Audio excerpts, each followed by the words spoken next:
Olá, você que nos acompanha nas redes sociais, você que nos acompanha no nosso programa de jornalismo. Nós vamos conversar agora com o Dr. Mauro Costa, urologista, especialista no tratamento urinário feminino e masculino. Vai trazer pra gente aqui, a gente vai tirar algumas dúvidas, né?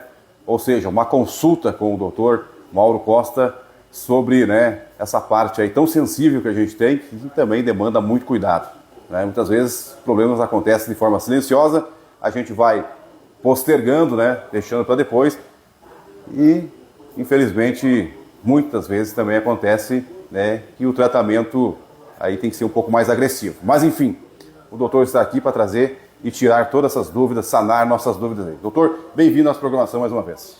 Muito obrigado pelo convite aí de sempre estar junto aí na Rádio Planetário. Sempre um prazer estar junto com vocês aí, esclarecer as dúvidas dos ouvintes, e trazer mais informação aí para todo o público aí. Vamos começar então pela parte masculina, Vamos começar então pela urologia que trata, a saúde, do homem. Enfim, quais são hoje então as áreas aí, do corpo humano masculino que a urologia trata, enfim, que cuida? Exato.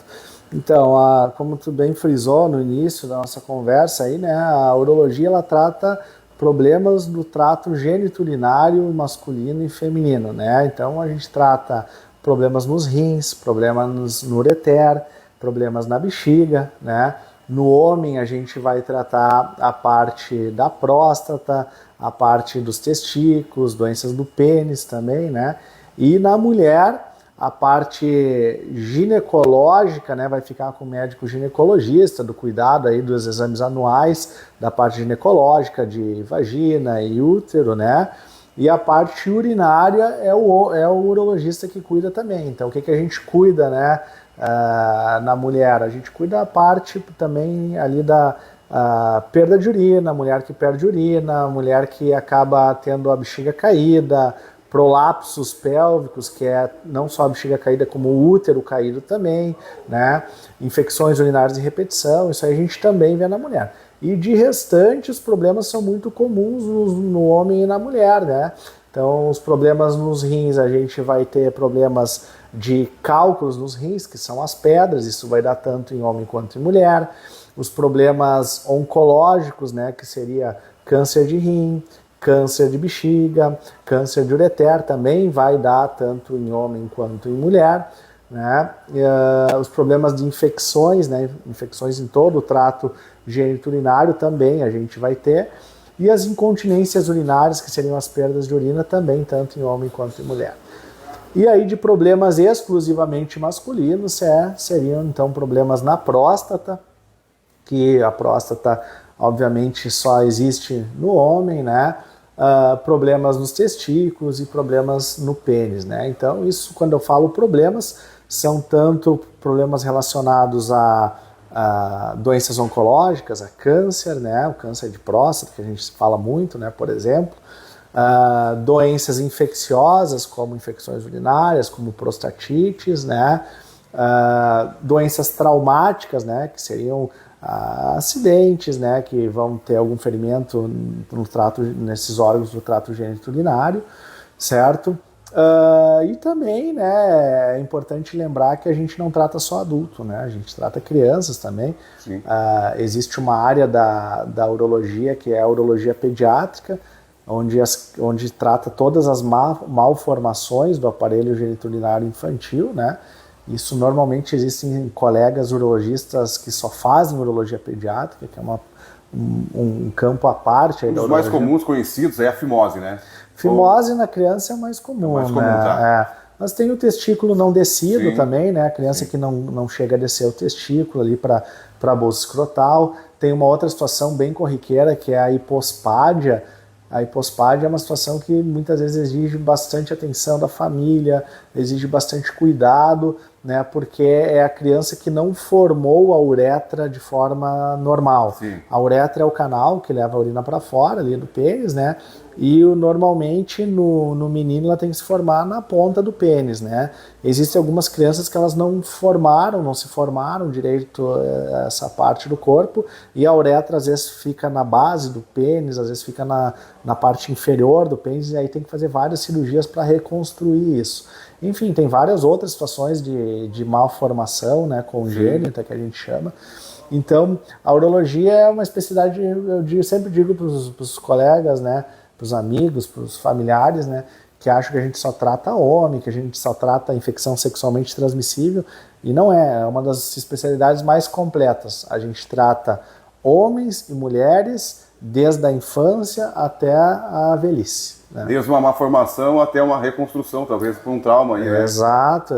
Então, existe várias situações, por exemplo, pacientes que sofreram um acidente de trânsito, acidente de trabalho, né? Então, seguido a gente está lá, às vezes, de sobreaviso no hospital, chega um acidentado de moto que bateu a bolsa escrotal no tanque da moto, ou caiu um cara que caiu de bicicleta com as pernas abertas ali, estourou o testículo, né?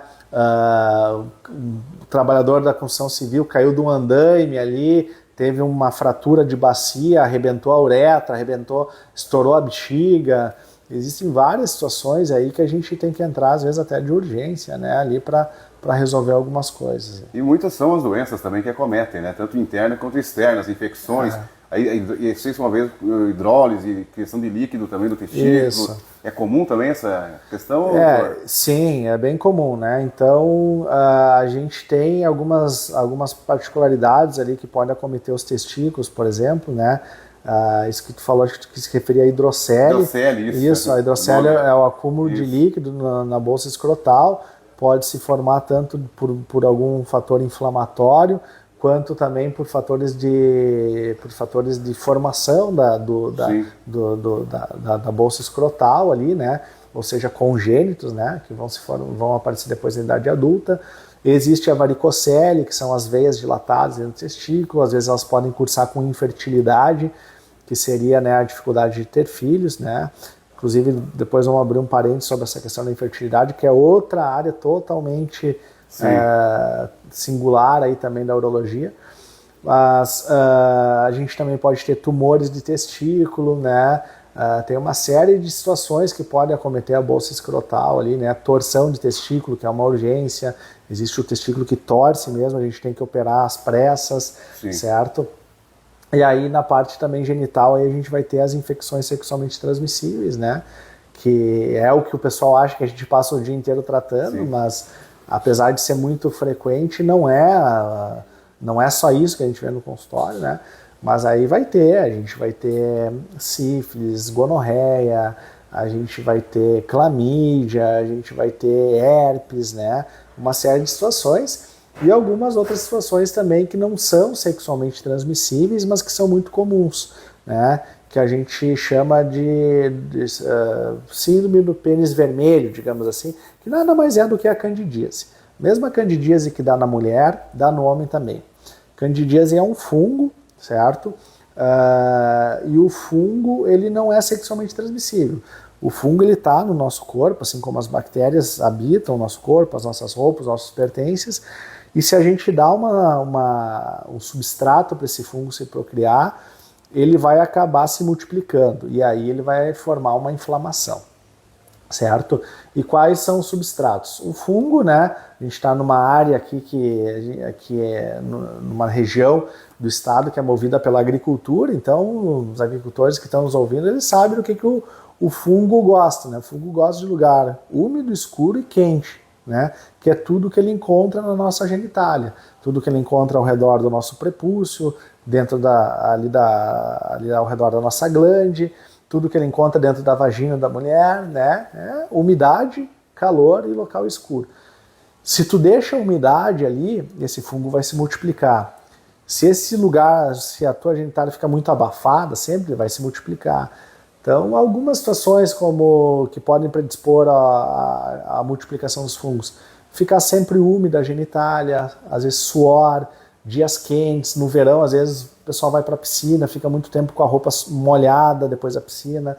vai praticar alguma atividade física, fica com a cueca, fica ali com a roupa íntima suada por muito tempo, ou então sai do banho, não seca direito, vai urinar, fica aquela gota de urina ali, né? Isso aí vai predispor que se forme fungos. E o tratamento é difícil. Por quê? O fungo tu trata, né? Dali a pouco ele pode voltar, certo? Pode ter umidade de novo, pode ter calor de novo, pode ficar escuro de novo, ele vai voltar. E aí tu trata, ele volta. E aquela pele que tu fica tratando, passando pomada, passando isso, passando aquilo, ela vai ficando cada vez mais sensível, certo? E a partir do momento que ela fica cada vez mais sensível, a tua imunidade vai baixando também, né? Na verdade, se tu pegou o fungo, provavelmente a tua imunidade já estava baixa, né? A imunidade do paciente já está baixa, e aí predispõe que eles se multipliquem de forma ainda mais rápida, né? Pacientes diabéticos é muito comum de ter esses fungos, de ter candidíase, né? Pacientes obesos, pacientes sedentários, ou seja, tudo que acaba baixando a imunidade do paciente pode predispor a isso, né? Muito bem, e aí falando da questão da próstata, que é também muitas pessoas que nos ouvem, nos assistem, também tem essa ótica aí de que daqui a pouco o urologista ele cuida mais, falou em urologia e próstata, né? Claro, que é uma das, né? Claro, é hoje um grande, enfim, uma grande demanda aí para a área do senhor, né? Que são, né, os exames de próstata, enfim, né? Sejam exames preventivos, seja o tratamento e também cirurgias também nessa área, né?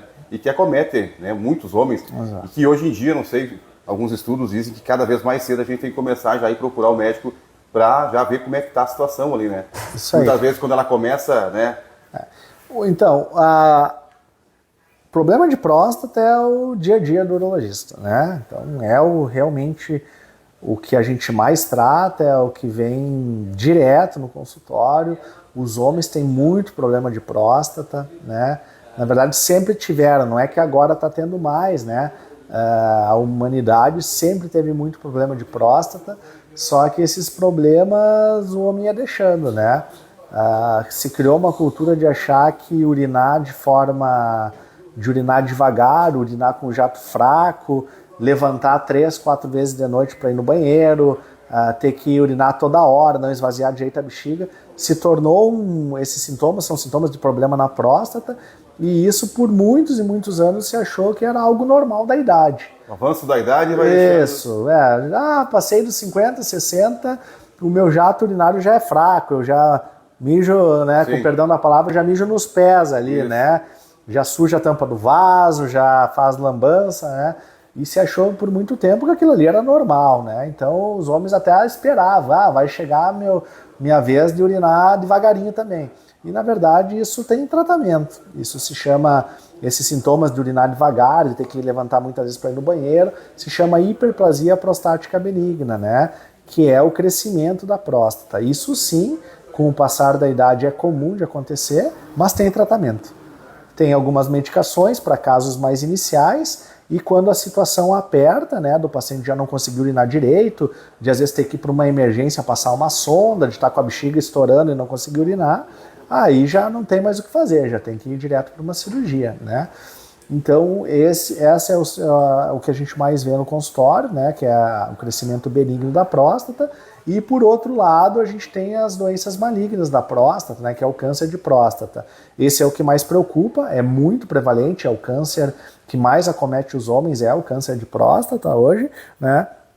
É o segundo que mais mata, né, dos tipos de câncer, é o segundo que mais mata. Se não me engano, é o câncer de pulmão que está em primeiro ainda, mas de mortes assim, é o segundo. Mas é o que mais aparece mesmo, o que mais é diagnosticado, é ainda a próstata em primeiro lugar, né, de diagnósticos. Então esse é silencioso. Tá? O câncer de próstata é silencioso. O câncer de próstata ele começa da periferia da próstata e vai entrando para dentro, né? E aí, conforme ele vai crescendo, ele só vai dar sintomas quando ele está muito adiantado. Ao contrário da hiperplasia, do crescimento benigno, que ele cresce de dentro para fora. E aí o primeiro sintoma que o paciente tem já é... alteração do jato, enfim. Isso. Então o câncer de próstata ele é silencioso e a gente vai perceber ele fazendo exames, né? Fazendo o exame de PSA, que é o exame de sangue da próstata, né? Eventualmente, em alguns casos, ainda a gente pode fazer toque retal, né? Então os ouvintes aí não precisam ficar com medo, não é todos os casos que a gente precisa fazer toque, exame de toque, são casos selecionados que a gente precisa fazer, né? Ajuda bastante, ajuda. É um exame que acho que nunca vai deixar de ser oferecido, porque é rápido, é fácil, é de graça. Rápido, fácil, e aí o médico tem uma noção também do tamanho. Enfim, do tamanho da próstata, se tem algum nódulo, se não tem, né? Mas, claro, às vezes chega o paciente no consultório e diz, doutor, eu prefiro não fazer o exame, tá tudo certo. A gente vai fazer o exame de PSA, eventualmente, se tiver condições, a gente vai fazer um exame de ressonância, né? Então, existem vários exames que a gente pode fazer, né, para fazer o diagnóstico precoce. E hoje em dia a gente sabe de muitos pacientes que têm câncer de próstata, por quê? Porque a gente está fazendo mais diagnóstico. Então, meu avô teve câncer de próstata, meu pai teve câncer. Esse cara já tem que vir com 40 anos começar a fazer exames, né? Então, esse já tem que começar 5 anos antes dos pacientes que não tiveram histórico familiar. Então, hoje a gente está fazendo bastante diagnóstico, né? Justamente porque os pacientes têm vindo mais no consultório, têm se cuidado mais e a gente tem mais acesso a exames também. Uma região muito sensível essa aí, né? São muitos órgãos próximos um do outro aí, né? E às vezes confunde também, né, doutor? Exato. Às vezes, eu tô com uma ardênciazinha ali entre, né, o fio reto e o ânus e o saco, próstata, é uretra, é um problema no intestino, né? Então é bom procurar o médico, né? Isso aí, e assim, é bom, essa constatação é muito boa, porque a gente atende muito paciente com problema de intestino que vem pra gente por engano. Então, por exemplo, problema de hemorroidas, problema de fissura anal, câncer de intestino, é o coloproctologista que atende, né? E muitos pacientes acham que é o urologista, né? Porque tu faz exame de toque. Não, a gente faz exame de toque porque a próstata, ela é fácil de se... É um órgão interno, mas que a gente consegue palpar através do exame de toque. Mas a parte de intestino, ânus, é o coloproctologista que trata. Inclusive, ela aumentada, ela é mais fácil de palpar. E ela interfere também tanto no trânsito, né, da urina, quanto também no trânsito. Pode ter algum grau de interferência. Quando está muito grande, pode ter algum grau de interferência. Assim. Então é bom procurar o médico sempre, né? Enfim. Resolve, tira todas as dúvidas. É bom fazer os exames sempre, né? Claro. Exato. Estar sempre atento como o seu corpo funciona, conhecer o seu corpo. Exato. Né? Porque muitas vezes a gente não fica meio perdido, né? E aí vai aqui, vai ali. E o especialista acima de tudo, né? Claro. Já tira todas as dúvidas, né? Com certeza, que como a gente disse, uma região sensível, né? Tem muitos órgãos ali. Exato. Enfim, próprio alteração ali, seja no seu órgão genital, enfim, também, né? Alteração na urina. Ejaculação também entra, alteração? Também, alterações de ejaculação, né? Tem uma parte da urologia, que é aquilo que eu até comentei antes, que é a parte do andrologista, né? Tem urologistas que só fazem a parte de andrologia, que é a parte de disfunção sexual, né, tanto de impotência sexual, que a gente chama de disfunção erétil, quanto de ejaculação precoce, problemas de ejaculação, né, paciente que ejacula muito rápido, né, aquele paciente também mais idoso que tem déficit de testosterona, né, isso aí não é para gurizada que quer ficar grande na academia, não, isso aí é para o paciente mesmo que com o passar da idade acaba caindo os níveis de testosterona, a gente também faz essa questão de reposição quando necessário, né? E tem a parte de infertilidade, que é o casal que não está conseguindo ter filhos, né? A gente trata a parte masculina aí dos homens que não conseguem ter filhos, né? A gente investiga as causas e hoje em dia tem tratamento para isso também. E a vasectomia também é feita pelo senhor? Também é feita pelo médico urologista, a vasectomia, os pacientes que já têm filhos querem encerrar a fábrica. Vou dar um tempo, né? Exato. Procedimento simples, de fácil execução. Reversível? Existe cirurgia de reversão de vasectomia, sim. Tá? Porém, é uma cirurgia que não é tão simples como a vasectomia. A vasectomia é um procedimento simples. A reversão é um procedimento mais complicado, um procedimento demorado e muitas vezes tem chance de não dar certo. Tá? A vasectomia, eu sempre falo, o paciente às vezes liga no consultório, quero saber como que faz a vasectomia e quanto que é. A secretária vai falar, é importante que tu venha fazer uma consulta. Mas eu só queria saber o preço. Por que é interessante o paciente vir no consultório? Porque tem uma série de coisas que a gente tem que te explicar. Então, às vezes, paciente jovem quer fazer vasectomia, né? Paciente com 30 anos quer fazer vasectomia, dali 10 anos está separado, casa com uma outra parceira, a parceira não tem filhos, quer ter filhos. Mas o meu doutor não falou que ia ser tão difícil assim. Eu tinha visto no Google que dava para reverter, né? Ou então não deu certo, vai ter que fazer fertilização artificial. Não, é só fazer uma fertilização. Procedimentos demorados, procedimentos estressantes. Caros, muito caros. Chance de não dar certo também. Então tudo tem que ser conversado, explicado, né?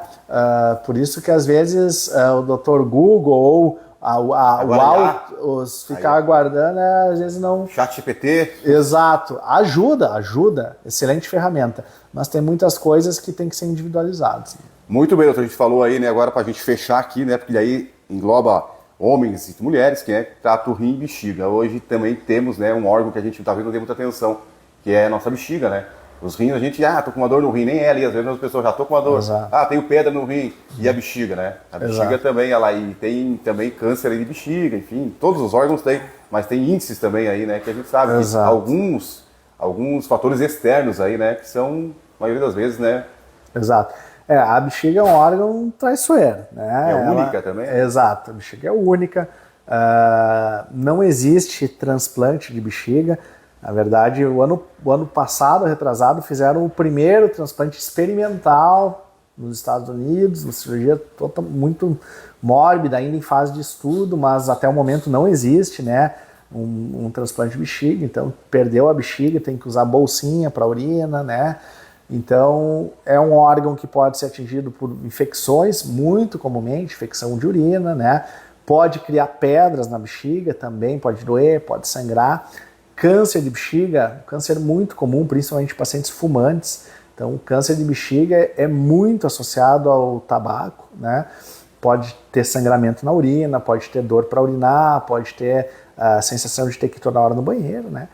E existem outras situações também corriqueiras, que aparecem muito no consultório, que se chama bexiga hiperativa, né? Que é o paciente que tem que ir muitas vezes no banheiro, não consegue segurar às vezes a urina até chegar no banheiro, né? Tem a sensação de ter que ir toda hora, né?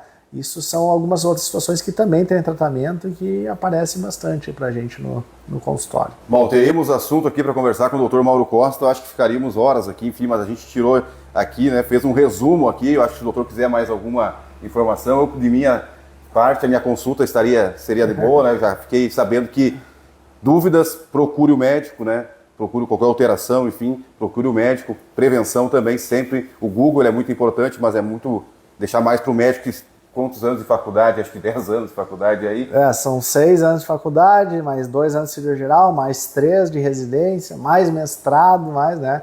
A gente tem bastante caminho aí. Então aí que é o caminho, né? Então, se for que mais alguma... Então, acho que falamos bastante coisa, foi bem abrangente, né? Algumas considerações excelentes que foram feitas aqui.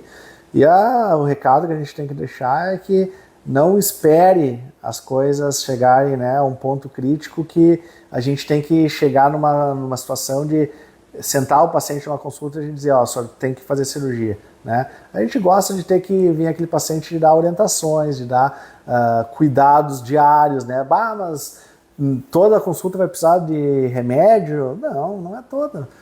A consulta que é boa é aquela consulta que o paciente vem para prevenir, né? E depois que a coisa já apertou, aí sim, aí dificilmente vai escapar de um procedimento cirúrgico, de um tratamento mais complexo, né? Mas que também, se for necessário, a gente está à disposição. Principalmente nós homens, né, que temos essa resistência aí, né, de tirar a roupa da frente do médico, enfim, Exato. né? Porque, cara, eu acho que, né, não tirar de boa, depois vai ter que ir na força, né? Exatamente. É isso aí. Então tá, agradecemos mais uma vez a participação do Dr. Mauro Costa, urologista, aqui na nossa programação, e você procure o consultório do Dr. Mauro Costa em Espumoso, né, doutor? Fica na Clínica Neon, né? Eu vou deixar o número aqui, não lembro de cabeça, vamos deixar para todo mundo aí o número da Neon. Eu atendo uma vez por semana aqui, né? Nas quartas de manhã. E vou deixar o contato aí, que é o 3383-2128, repetindo, 3383-2128, ou pelo WhatsApp, o 99938-1384. 99938-1384.